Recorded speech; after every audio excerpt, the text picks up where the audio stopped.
Dans un petit village d'Afrique, ensoleillé mais souvent assombri par des croyances anciennes, vivait une jeune fille nommée Zuri.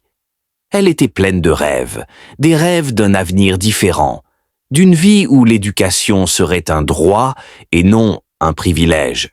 Chaque matin, elle se réveillait avec l'espoir de voir son monde changer, de pouvoir aller à l'école, d'apprendre et de devenir une force de changement pour sa communauté.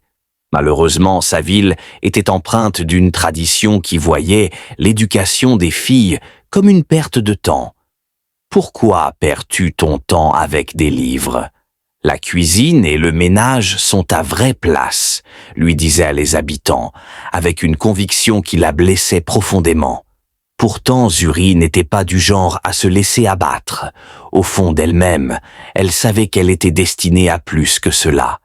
Elle rêvait de faire briller les yeux de ses parents de fierté, de prouver que les filles pouvaient accomplir de grandes choses, même dans un monde qui semblait s'opposer à leurs ambitions. Un jour, alors qu'elle rentrait chez elle, après avoir observé discrètement des enfants plus chanceux se rendre à l'école, ses parents lui annoncèrent une nouvelle qui fit tomber son monde en morceaux. « Nous avons décidé qu'il était temps pour toi de t'occuper des tâches ménagères. L'école n'est pas pour les filles de notre famille. » Ces mots résonnèrent dans son cœur comme un coup de gong, un bruit sourd qui la laissa figée. Zuri sentit ses rêves se briser autour d'elle, comme des éclats de verre pour la suite de cette histoire. Sur la vie, laisse en commentaire. Histoire pour plus d'histoire. Abonnez-vous et partage, ajoutez en favoris pour facilement retrouver la suite.